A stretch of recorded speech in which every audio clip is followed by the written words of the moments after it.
Mesdames, Messieurs, bonsoir et bienvenue à votre magazine des personnes intelligentes, les personnes qui ont quelque chose à dire. Le choix du conjoint, une clé essentielle pour réussir son mariage. Nous allons en parler aujourd'hui avec notre invité qui n'est rien d'autre que le docteur Emmanuel Kama, que je retrouve enfin après plusieurs années. Il a accepté notre invitation parce que d'ailleurs c'est le titre de son ouvrage qui est déjà paru. Hein, donc voilà, on peut toujours s'en procurer sans problème. Docteur Emmanuel Kama, bienvenue. Merci mon frère bien-aimé Jaco. Le plaisir est pour moi de partager ces moments avec vous et je me rappelle des émissions passées il y a quelques années qui m'ont beaucoup enchanté. En tout cas, nous en profitons puisque vous êtes là et aussi surtout que vous avez écrit ce livre, cet ouvrage qui est un très bel ouvrage. Et ça tombe bien parce que j'ai remarqué que depuis un temps, c'est comme si dans l'Église ou même dans notre société, c'est devenu une vraie préoccupation, le choix du conjoint. Qu'est-ce que vous pensez de ça ? Exactement. C'est d'ailleurs la raison pour laquelle j'ai écrit cet ouvrage, pour répondre à ces grands besoins au niveau de l'Église, où nous trouvons des gens se marier et choisir n'importe comment. Je me suis dit, si nous mettons un ouvrage pour pouvoir aider cette Église à bien faire le choix, je pense qu'on aura abaissé beaucoup le taux de divorce. Ah, c'est très important d'ailleurs, et surtout chez certains qui aspirent encore au mariage. Effectivement. Il se pose beaucoup de questions autour de cela. J'ai vu dans votre ouvrage que vous avez évoqué quelques raisons qui nous poussent à choisir notre conjoint. Vous avez parlé des critères extérieurs, enfin bref, parlez-nous-en, ces quelques raisons. Avant d'aborder les raisons, je pense que l'idée qui est derrière l'écriture de cet ouvrage, c'est d'examiner bibliquement la manière de choisir. C'est pourquoi j'ai tenu compte bibliquement d'abord. Parce que nous, on est des chrétiens. J'insiste là-dessus parce que une fois, j'étais avec un pasteur qui a dit dans une conférence que j'animais, et ce pasteur a dit que en parlant du mariage, malgré toutes ces années qu'il a fait en théologie, il ne voit pas un exemple dans la Bible concernant le mariage. Oh là là, quelle déception! Sinon, si tel est le cas, on enlève la Bible dans la vie du chrétien, parce que quand on a la Bible, elle est la réponse à toutes nos questions, y compris celle du mariage. Je suis curieux de le savoir. Bien sûr, et vous le saurez, vous le comprendrez. Au fait, j'ai examiné par rapport à ma pensée 4 récits sur lesquels j'ai trouvé la problématique du choix et je m'y suis penché. Le premier récit, avant d'aborder l'aspect critère, j'ai examiné le récit de Genèse 6, où les fils des dieux, entre guillemets les anges, sont descendus pour prendre le fils des hommes. Voilà, au chapitre 6, je crois le verset 2, il est écrit, ils virent, ils choisirent et ils prirent. Je me suis dit, mais pourquoi ces 3 verbes? Voir, choisir et prendre. Et en remontant plus loin dans le texte, on me dit parce que les filles des hommes étaient belles. Je relève l'aspect de la beauté. Et donc j'ai compris que la beauté peut faciliter le choix. Mais est-ce que c'est seulement une bonne manière de choisir parce que la personne est belle? Donc là, je parle d'un choix, mais un choix lié à une apparence qui peut éventuellement être bonne ou mauvaise. Nous avons examiné aussi ça. Mais si je reviens à votre question, je pense que c'est le 3e chapitre où j'ai parlé du choix de Rebecca par le serviteur d'Abraham comme épouse d'Isaac, le fils d'Abraham. En examinant ces récits de Genèse 24, j'ai relevé 10 critères que je trouvais justement dans le texte qui a aidé le choix de Rebecca. Et puis, en passant, Papa Jaco, je constate que parmi les patriarches, Parce que Abraham, même Isaac, Rebecca était belle aussi. très belle. Belle de figure, on dit. Belle de figure. Et là, j'ai écrit, j'ai dit, je ne dis pas que la beauté n'est pas un élément à considérer, parce que toutes les femmes des patriarches, et la Bible souligne, hein, belle de figure, et avec Rachel, on ajoute belle de taille. Belle de taille. Donc la beauté, elle est là, mais elle ne peut pas être le seul critère. Voilà ce que j'ai dit. Et donc, en examinant ces critères, j'ai compris que il y a l'aspect de la prière aussi, il y a l'aspect de la demande des signes éventuellement pour savoir si tel est vraiment fait pour toi. Et puis, il faut que le choix soit aussi lié, n'est-ce pas, à la personne qui peut partager votre destinée. Vous savez, tonton Jacob, vous avez une grande destinée. Mais est-ce que toute femme peut partager votre destinée? C'est ça le problème. Ah, voilà. Donc, c'est parmi les choses que j'ai évoquées. Ok. Alors, je lis en quelques mots ce que vous avez dit aussi, puisque vous parlez de ça. Vous avez parlé aussi des critères extérieurs. Vous avez parlé de l'influence extérieure. Vous avez parlé des contraintes aussi, des circonstances qui entourent la vie, des caractères nobles. Vous avez parlé de la stabilité sociale, de l'habitude même. Tout ça, ça doit compter. La stabilité sociale, le rang social, à part la beauté. En fait, ce sont deux choses pour lesquelles j'ai dit... Est-ce que quand une personne vraiment veut choisir, faire un choix, parlons d'un homme parce que c'est l'homme qui va vers la femme. Oui. Quand l'homme veut choisir une femme pour sa vie, est-ce que l'homme voit directement tous ces critères-là d'entrée de jeu? En fait, si vous avez bien lu mon livre, je ne donne pas ça comme critère. J'explique les Vous différents... expliquez qui peuvent pousser quelqu'un. Exactement. C'est-à-dire, parmi le choix que je constate, il y a certains ont choisi parce qu'ils étaient influencés. Plusieurs ont choisi à cause des circonstances. C'est-à-dire, il s'est dit, ben moi, à l'âge que j'ai, je ne trouve personne, donc la première venue est la bienvenue, sans tenir compte des éléments qui peuvent éventuellement modifier ou rendre les choix problématiques. Parfois on dit, Voilà. cette fille-là quand même, elle m'a beaucoup aidé quand j'étais à l'université. Justement, papa, vous y êtes arrivé. Et il y a d'autres qui ont choisi par influence familiale, par l'amitié, et aussi par la fréquentation. Vous voyez à l'église tout le jour, vous voyez, vous dites finalement... On a grandi ensemble. On a grandi ensemble, je la récupère seulement comme ça, je pense qu'on pourrait vivre ensemble. Tout cela, je me dis, est-ce que c'est le bon choix? C'est ça ma question, en fait. Comment je fais pour connaître le bon choix, alors? Voilà, ça, c'est une très belle question. Au fait, mon idée principale, Papa Jaco, je ne pense pas que tout le monde serait d'avis avec moi. Mais après mes expériences, parce que... Je vois déjà les questions et les commentaires qui vont venir après. Je vous assure. Dans l'émission. Je vous assure. Après mon expérience personnelle, que ce soit dans le mariage ou dans le ministère, je me dis, la majorité de nos échecs, c'est parce que nous avons mis Dieu de côté. Ça, je serai radical, entre guillemets, extrémiste pour d'autres, entre guillemets, mais je souligne et j'insiste sur mon point de vue. Où est Dieu dans tous nos choix? Pas seulement le choix du mariage, le choix des études, le choix du lieu où vous devez habiter. Le choix des affaires. Le choix des affaires. Où est Dieu dans tout ça? Parce qu'en fait, si je comprends, nous dépendons de lui.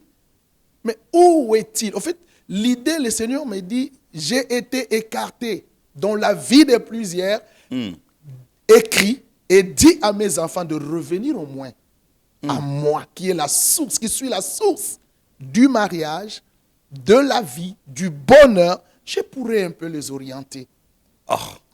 Mais pour tous les domaines que vous avez évoqués là, docteur, on n'a pas besoin forcément de Dieu. Justement, c'est quoi? Par exemple, au choix des affaires, par exemple. Moi, je suis marketeur de formation. Ouais. Je n'ai qu'à faire mon étude du marché par rapport à l'affaire que je vais faire. Et puis, c'est bon. Oui, Je suis tout à fait d'accord, Papa Jaco, mais vous serez étonné que je vous dise que votre vie ne dépend pas de vous. Votre vie dépend de Dieu. C'est-à-dire, lorsque Dieu est la source de ma vie, je pense que dans le moindre détail de ma vie, je dois essayer de l'associer. Je vais donner un exemple. Là, vous parlez en tant que serviteur de Dieu. Je vais donner un exemple. Ouais, je parle en tant que serviteur de Dieu parce que je dis, la première des choses, l'ouvrage concerne ceux qui appartiennent à Christ. Ah, d'accord. Ouais. Ça, je ne peux pas pour tout le monde. C'est pas pour tout le monde. Uniquement les enfants de Dieu. C'est lui qui veut rentrer dans la logique de mon ouvrage, que Christ soit son Seigneur. D'abord. D'accord. Ça, je souligne. C'est noté. Oui. Donc, moi, j'habite Belgique. Mais avant d'arriver en Belgique, j'étais en Italie. Je devais rester en Italie. Et Dieu m'a dit, non, je ne te choisis pas ici. Je suis allé à Londres. Je devais rester à Londres. Dieu m'a dit, non, pas ici. Et quand j'arrive en Belgique, il me dit, c'est ici que je choisis pour toi. Même le choix du territoire où j'habite, Dieu l'a choisi et je suis épanoui en Belgique. Ok. Plutôt que je ne le serais dans d'autres pays. Un peu comme il a fait avec Abraham. Exactement. Va là où je t'enverrai. Parce que ton bonheur dépend de là où je te place. C'est pour dire, dans le moindre détail de nos vies, si nous associons Dieu, il y a le bonheur. Mais je peux aussi regarder une sœur et voir que je connais mes critères. Je sais ce que je veux. Je sais là où je vais. Donc, je vais choisir aussi quelqu'un par rapport à mes besoins, non? Mais d'ailleurs, vous savez, je vais étonner plusieurs. Moi, ma femme, je l'ai choisie comme ça. J'ai regardé. Par rapport à vos attentes. J'ai regardé, j'ai dit, quelle beauté. J'ai dit, Seigneur, si... Belle de figure et belle de taille. Belle de figure et belle de taille. Maman Rachel, belle de figure et belle de taille. Mais vous savez ce qui est là? Vous choisissez parce que vous êtes un être humain. Vous avez des yeux pour voir. Mais j'ai un verset que j'associe dans cet aspect. Le cœur de l'homme forme des projets. Et la réponse que donne la bouche vient de l'Éternel. Projet, oui, formez-en. Aimez, oui, aimez. Mais soumettez à l'approbation de Dieu. C'est là où il y a un problème, Papa Jaco. J'ai dit, ben, comme j'ai une grande destinée et que je ne dépends pas de moi, est-ce que celle-ci peut-elle partager ma destinée? J'ai dit, ok, je ferai recours à celui qui me connaît, qui la connaît.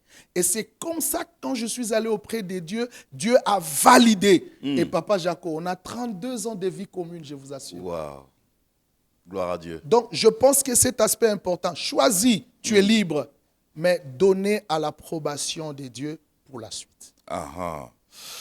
Une question, une parenthèse que je vais ouvrir comme ça, parce que c'est une question qu'on me pose ces derniers temps presque tous les jours. Est-ce important de se marier? Je ne pense pas.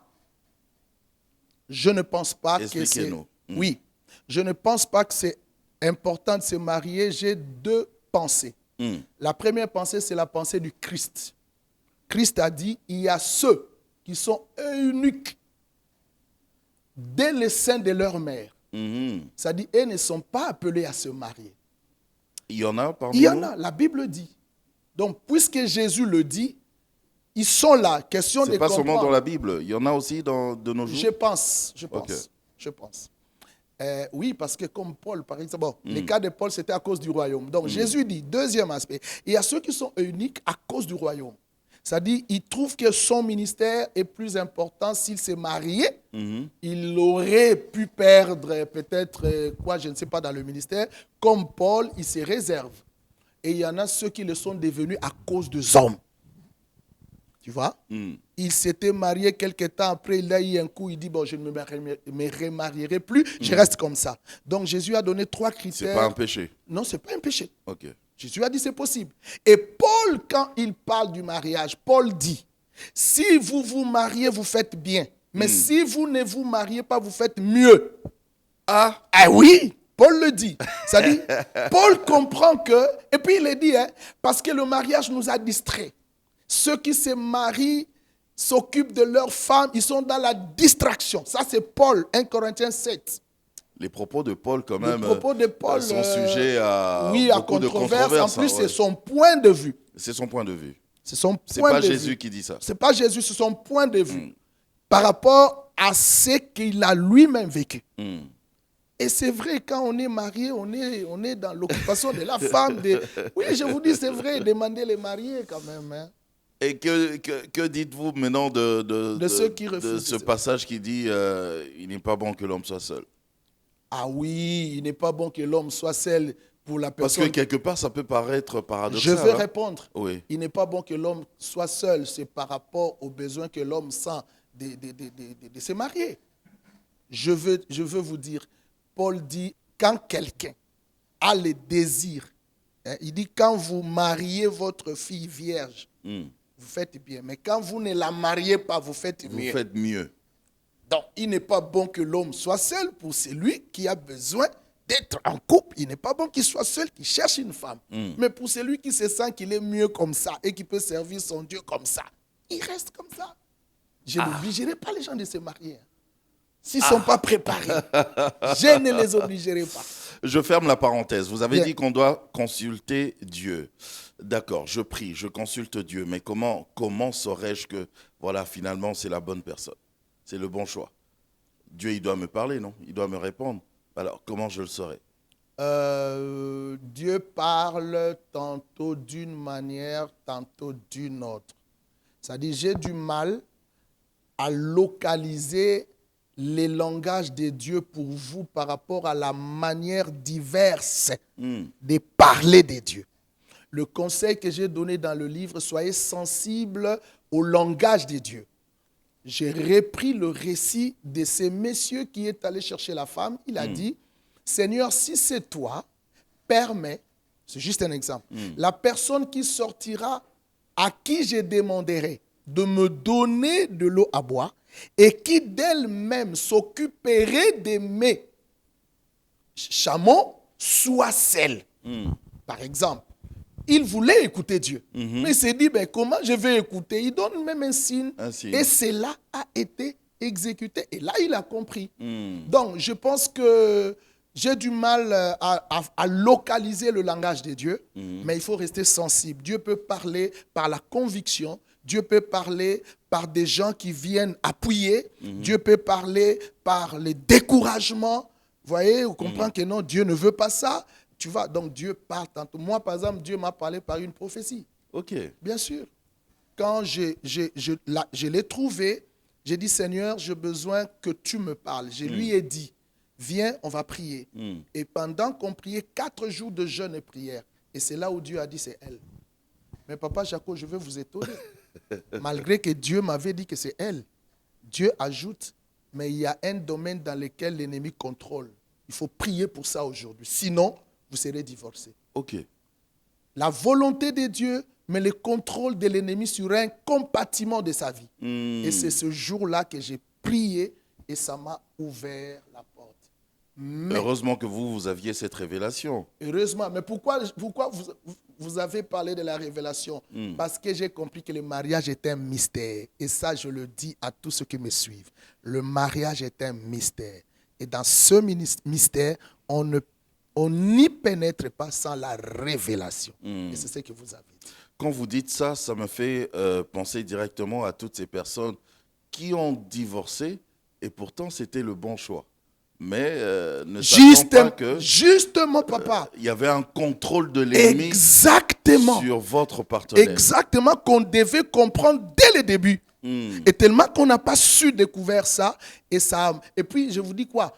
Au début de mon mariage, ma femme est là, elle me suit, elle me suivra. Au début de mon mariage, je sentais les séquelles de ce que j'avais détruit. Et là, j'ai dit, Seigneur, merci. Si je ne l'avais pas détruit, je serais compté parmi les divorcés aujourd'hui. Wow. Dieu est bon. Alors maintenant, comment savoir tout ça? Parce que tout le monde ne peut pas avoir la révélation, gloire à Dieu, que vous avez reçue. Hein? Le problème, papa Jaco, l'Église a failli. Je condamne, nous les pères. Nous n'avons pas pris du temps pour parler de ces choses. Pour parler de ces choses. Nous n'avons pas pris du temps C'était pour enseigner ces ciel, choses. Le ciel. Le ciel, toujours le ciel. On oublie qu'on est encore sur terre. L'erreur, c'est l'Église, les leaders. On n'a pas enseigné suffisamment et pour preuve, plusieurs de nos leaders sont eux-mêmes tombés dans ça. Oh, C'est malheureux de le c'est dire. malheureux. Est-ce qu'il y a un ou des inconvénients par rapport au mauvais choix du conjoint? Je ne dirais même pas un ou deux inconvénients. J'ai donné l'exemple d'un récit que j'ai exploité par la grâce de Dieu intelligemment. J'ai parlé du choix de Lot De Lot. et d'Abraham, si bien que ce n'est pas forcément un choix du mariage par rapport à la logique du texte, au contexte, mais je l'ai repris pour en placer sur la problématique du choix. Lot a vu un espace très verdoyant, très merveilleux, et cet espace l'a attiré. Mais ce que l'autre ne voyait pas, c'était les habitants qui habitaient la ville. C'est-à-dire, dans le choix, on peut voir la personne, mais on ne voit pas qu'il y a derrière la personne. Et d'ailleurs, la plupart des fois, quand nous faisons le choix, nous voyons le 20% de la personne, mais les 80% que nous ne voyons pas, c'est là où réside tout le problème, qui peut ressortir une fois dans le foyer, une fois dans la maison. Il faut en tenir compte.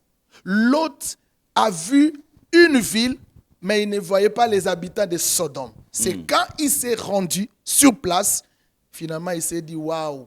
Et la plupart de choix a fait de nous des intercesseurs. À cause de son mauvais choix, Abraham est devenu son intercesseur. Oui. À cause de son mauvais choix, la Bible dit, il tourmentait son âme nuit toujours. Beaucoup de gens, Papa Jaco, ne dorment pas à cause de leur mauvais choix. Parce que je l'ai dit dans mon livre, un mauvais choix peut apporter les malheurs pour toute la vie et les questionnements comme quoi si je savais. Mais c'est déjà trop tard. Mais pourquoi tout ça, là, tout ce que, je vais dire, les inconvénients ou le mauvais côté du partenaire, pourquoi cela ne ressurgit que dans le mariage, Belle alors question. que pendant les fiançailles, on ne voit rien? Belle question. Waouh, Papa Jacques. Belle question. Mais vous savez, ce qui est bien, c'est là où j'exhorte le bien-aimé de faire recours à Dieu. Je me dis, le cœur de l'homme est méchant par nature. Même moi qui parle, c'est Jésus qui change nos cœurs. Amen. Toutes les mauvaises choses viennent du cœur. Maintenant, tu choisis une personne dont tu ne connais pas le cœur. Et seul Dieu connaît le cœur. Et j'ai toujours dit, Dieu a le thermomètre du cœur. Parce que la Bible parle de sonder. Il sonde. Donc Dieu, en sondant, possède la sonde qui peut mesurer l'état du cœur. J'aime donc- trop ça. J'aime trop Merci, ça. papa. Alors, il faut faire recours à Dieu, tout simplement, pour qu'il vous dise si elle peut ou il peut être un équilibre, par rapport à vous. Moi, j'ai un témoignage. Quand je vois ma femme, On a quand comme je me l'impression vois, que j'ai chacun l'équilibre. cache son mauvais côté pendant les fiançailles. Pendant les Et fiançailles, dès c'est que- de l'hypocrisie. Quand on sera marié, allez, Et maintenant... tout ressurgit. Oui. Tout ressurgit. Alors, pour ne pas tomber dans ce piège, dès le début, demandez à l'Éternel de vous aider si c'est le bon choix pour que demain dans le mariage, Papa Jaco, quand quelqu'un est venu vers moi, il m'a aimé parce qu'il sait ce que je suis. Oui. Je suis attiré de lui ou il m'attire par ce qu'il est. Mais il y a ce qui est en lui ou en elle que je ne connais pas encore. Et c'est là où la clé de divorce est forcément basée. C'est là où le mariage devient aussi une grande école. Hein. C'est là où le mariage devient aussi une On grande apprend école. l'autre tous les jours. On apprend jusqu'à la fin de l'existence. C'est là où Dieu dit malheur à ceux qui prennent des engagements sans me consulter. Donc vous À avez ce- 32 ans de mariage, il y 32 a des ans choses de que vous vie n'avez pas commune. encore vues. Mais je vous assure, hier, j'étais avec mon beau-frère ici à Kinshasa. Mon beau-frère me disait, Bof, tu es toujours avec Rachel. J'ai dit oui. Ah, il m'a salué, il dit, Bof, moi, ma casse, tu es fort. Je lui dis pourquoi. Il dit, je connais ma soeur. En la maîtrisant comme tu l'as maîtrisée jusqu'à ce nombre d'années, tu es fort. J'ai dit, grâce à Dieu. Grâce à Dieu. Amen. Donc là, on a parlé des inconvénients, mais est-ce qu'il y a des avantages Beaucoup. à faire le bon choix? Beaucoup, papa. Ça vous met à l'aise. Je vous dis, moi, je voyage beaucoup. Hein. Une fois, j'ai fait 6 mois à Londres. À l'époque, quand je n'étais pas encore en Europe, parti en Europe, j'étais ici à Kinshasa. 6 mois à Londres, j'ai laissé ma femme. Et une fois, j'étais en train d'enseigner, j'ai dit, Dieu m'a donné une femme qui supporte mes absences. Et une femme qui s'est levée, elle a crié, ah, moi non, 6 mois, mais laissez seul. Moi non, j'ai dit, justement, la raison pour laquelle tu ne pourrais pas être ma femme. Donc, mon bon choix, par rapport à mon ministère, par rapport à ma mission, il fallait seulement cette il femme. fallait seulement cette femme-là. C'est le bon choix. Oui. Sinon, ça aurait posé des problèmes. Hein. Voilà, un des avantages. Ah, et plusieurs autres avantages, bien sûr. Autres avantages. Alors, il y a une question, et là, c'est une question qui fait débat quand même. Deux personnes s'aiment, mais qui s'aiment vraiment énormément. Seulement, ce sont des personnes qui n'appartiennent pas à, je vais dire, à une même religion. Ouais. Il y en a un qui est chrétien, l'autre qui est musulman, ou bien, voilà, pas la même religion, pas la même spiritualité, pas la même foi. Exact. Mais ils s'aiment énormément. Est-ce qu'un tel mariage est possible? Alors, il y a un oui et un non. Je l'ai aussi évoqué dans mon livre. Le oui, c'est quoi? Le oui, c'est que n'oubliez pas la notion de la souveraineté de Dieu. Dieu est souverain, papa. Je pense que si Dieu autorise une telle relation, c'est qu'il sait que derrière ce choix, il y a une mission. J'ai évoqué ça au 4e chapitre de mon livre, oui. où j'ai parlé du mariage entre la reine Esther et le roi Assuérus. Vraiment diamétralement opposés. Hein? Oui. Et Dieu était strict. Le juif ne pourra pas épouser quelqu'un qui n'est pas un juif.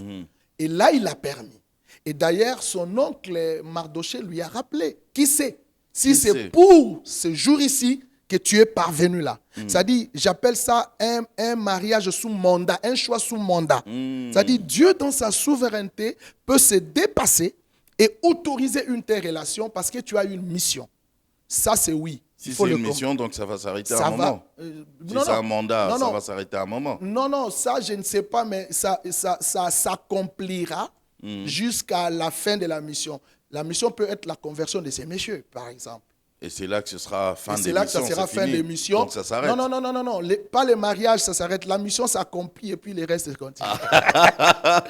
Bon, ça, je ne sais pas. Ça peut être l'arrêt ou la continuité. Dieu seul sait. Mais la deuxième réponse où j'ai dit non, c'est la règle. Même quand Abraham avait envoyé son serviteur, lui dit, attention, ne prends pas une femme pour mon fils parmi les Cananéennes.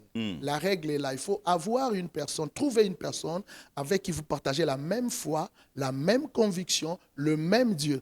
C'est comme ça que Ruth, quand elle a choisi le fils, c'est Naomi, Ruth. Elle a choisi le fils de Naomi. Ruth dit, ton Dieu sera mon Dieu.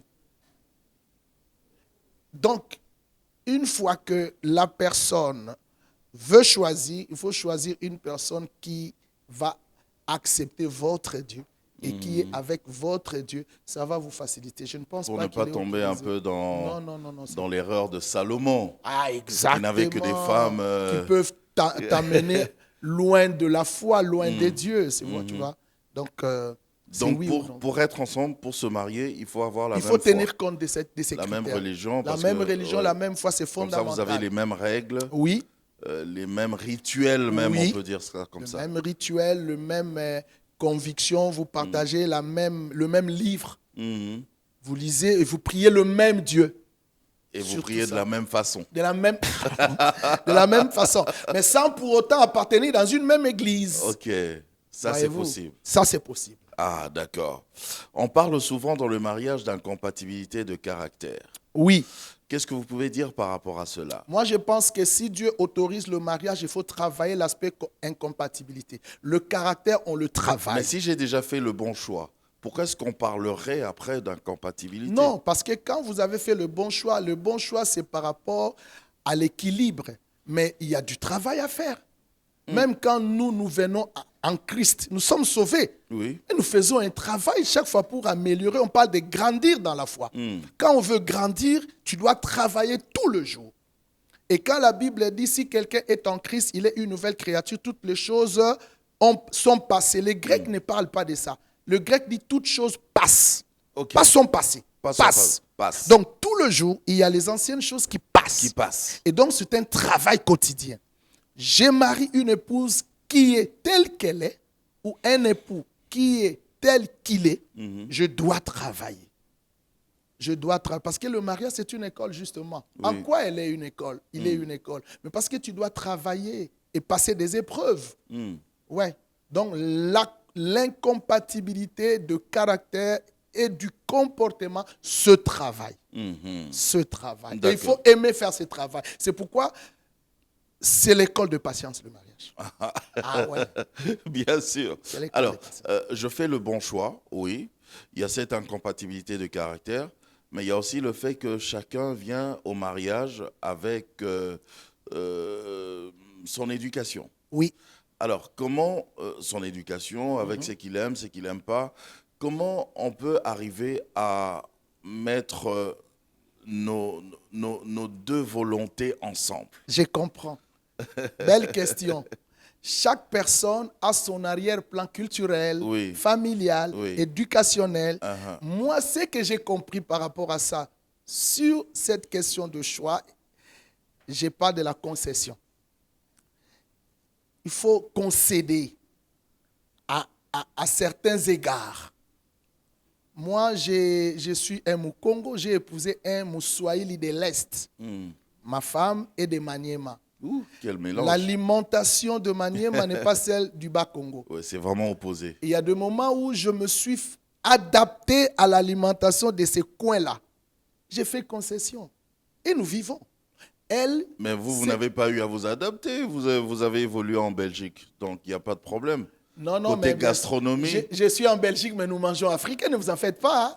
Mais vous n'avez pas grandi avec la gastronomie de chez vous, du Congo central. Mais non, parce que j'ai grandi ici en Belgique. C'est vrai que j'ai plus de 20 ans, mais j'ai plus grandi ici. Mais oui. Donc, j'ai fait un effort. Ce n'était pas trop un problème. Bon, là, pour c'était vous. juste un exemple, tonton Oui. Jacob. Ne m'attaque pas là-dessus. C'était juste un exemple. Mais il y a beaucoup de domaines dans lesquels je suggère qu'il y ait concession.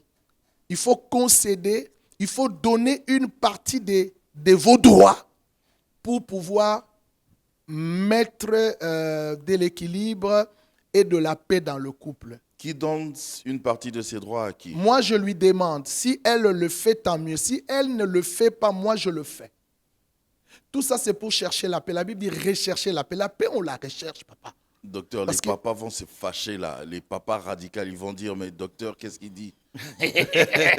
C'est nous qui sommes les chefs. Si un papa veut sauver son couple, moi je parle de l'humilité pour sauver son couple. Et c'est le secret qui a fait que, cher papa, vous qui m'écoutez, c'est le secret qui a fait que j'ai au moins aujourd'hui 32 ans. J'ai fait beaucoup de concessions. Elle aussi, bien sûr, elle a fait. Elle aussi, elle a fait. Mais bon, vous savez, il y a une conception que nous, on n'a pas ici. En Europe, nous, on ne vit pas comme ici. Parce que nous, en Europe, l'homme fait aussi des choses à la maison. Ok, oui. L'homme travaille aussi. Oui. Ce n'est pas cette conception C'est qui est même pas un ici. problème, ouais. Voilà, ce n'est pas un problème. C'est vrai que beaucoup de Moi, papas j'ai ne grandi font pas avec accepter. cette culture-là. C'est vrai, hein? C'est pour ça que je vous sais êtes- préparer. Vous êtes exceptionnel, papa. Vous êtes exceptionnel. Donc, je trouve que si on veut la rigueur à tout prix, on va divorcer. Si on veut la rigueur à tout prix, on va divorcer. Même Jésus, pour sauver l'humanité, il a revêtu la chair humaine. Il a fait concession de sa nature divine. L'objectif, c'était de sauver Kama. Il a pris la chair de Kama pour sauver Kama. Mais moi, je veux sauver mon mariage. Je dois comprendre quelle stratégie utiliser pour sauver mon mariage. Je me rabaisse. C'est qui se rabaisse? L'homme ou la femme? Non, non. Je dis ça comme ça. En Tout fait, je le pose monde. cette question pour les radicals. Je les vois, ils sont en train de nous regarder avec des grands yeux. Tonton Jaco, Oui. dans le mariage, tout le monde a droit à faire concession. Ok. Très bien. J'exhorte la femme à concéder et j'exhorte le mari à concéder. Équilibrons. Équilibrons. Et nous allons marcher. Mélangeons tout ça. Mélangeons et nous allons marcher. J'entre dans sa culture, elle entre dans ma culture. Et vous en faites la culture de votre mariage. C'est la culture au carré de notre mariage. Et nos enfants rentrent dans cette double culture. Et c'est merveilleux. Waouh, waouh. J'avais suivi dernièrement dans une conférence, on a dit, il y a, il y a une dame qui parlait et qui disait que dans les choix des conjoints, on a ici, surtout en Afrique, on a eu à préparer seulement la femme, enfin la jeune fille au mariage, et on n'a jamais préparé le jeune garçon au mariage. Du coup, on se retrouve avec des maris, des hommes compliqués. Je pense qu'il a raison. Ah oui? Ouais, je pense qu'il a raison. Et même dans la plupart des cultures, c'est la femme qui est préparée, pas l'homme. On a comme l'impression l'homme est le tout-puissant, il entre, il dit fais ça, fais ça, fais ça. À lui on dit et l'autre va ne fait qu'obéir. étudie, travaille et ramène l'argent. Voilà. Alors que nous devons préparer le couple. C'est ce que font nos amis d'autres confessions. Il y a ce qu'on appelle à Lingala les malongi. Mais que nous, on n'a plus dans nos églises de réveil. Pas qu'on n'a plus, on n'a pas. On n'a pas. On n'a pas. Ça dit, c'est rare de Oh, trouver. Il y avait, non, docteur Emmanuel? Je parle des malongi de mariage. Les malongi de mariage, il y en avait à un certain moment, non? Dans nos églises de réveil ici. Oui, j'en connais quand même. Gloire à Dieu. Je ne vais pas en citer ici, Oui, mais j'en connais. Mais gloire à Dieu, là vraiment je suis émerveilleux. Et je bénis ces églises. En fait, mon interpellation, c'est que nous, des églises du réveil, nous puissions instaurer dans nos églises locales les malongi de couple en bonne et due forme. Malongi comme enseignement, pour Comme ceux qui ne comprennent pas le lingala. Catéchisme pour encadrer les jeunes mariés, garçons comme filles. Aussi organiser autour de livres comme celui-ci des conférences sur le choix du conjoint avec débat pour relever certains égards, certains questionnements et fixer l'opinion. C'est très important. Nous allons sauver beaucoup de mariages, je pense. En tout cas. Donc ce livre est déjà disponible, docteur Emmanuel? Il est déjà disponible. Le Parlez-nous-en. week-end passé, nous avions fait le vernissage de ce livre. D'ailleurs, on souhaitait que vous soyez là. Malheureusement, vous n'étiez pas là. Oui. Ça s'est bien passé. Et donc, il y a un lot qui est ici à Kinshasa.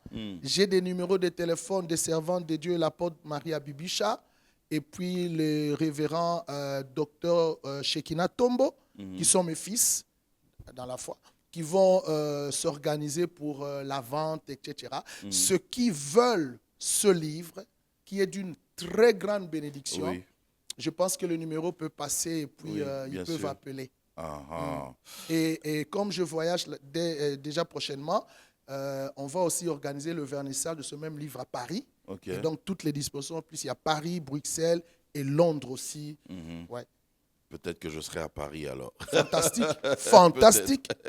En tout cas, ben, moi je vous dis merci, mais sinon, qu'est-ce qu'on doit retenir par rapport à tout ce qu'on s'est dit Alors, jusque-là? c'est qu'on peut retenir à nos amis qui nous suivent, le choix du conjoint n'est pas quelque chose à prendre à la légère.